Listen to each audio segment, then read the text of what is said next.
How do we want to compete when we're training or we're racing for difficult things? Is it better to compete against someone else?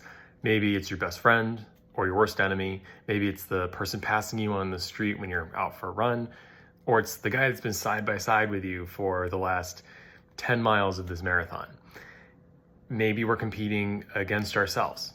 We're competing against an idea of ourselves that we don't want to be, or we're competing against a past idea of ourselves that we want to one day recreate. Maybe it's the idea of being better than yesterday, whatever that actually means. I'm going to argue instead that we don't want to compete against anything, not against someone else, not against something else, not even against ourselves. Instead, we want to compete for someone or something else. Compete for yourself. Too often we don't put ourselves first, especially if you're a parent. That's one of the last things probably that you ever do. And isn't that at least part of why you're here in the first place? For yourself?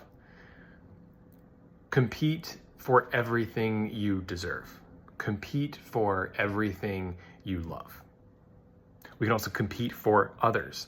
Compete for your son or your daughter, for your mother or your father, for your life partner.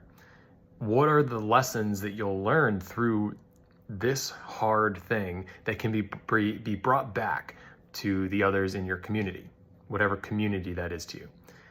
How will the strength you find today serve the people that depend on you or look up to you every day? Compete for something else. Is it a cause or support that is making a difference in the world? Again, feel free to define the word world as it pertains to you and fits your needs. Competing against others is fun. Don't get me wrong. It can be great, but it shouldn't be anything else. Competing for others is real. And that's where our real potential will shine. That's where our true values will strengthen.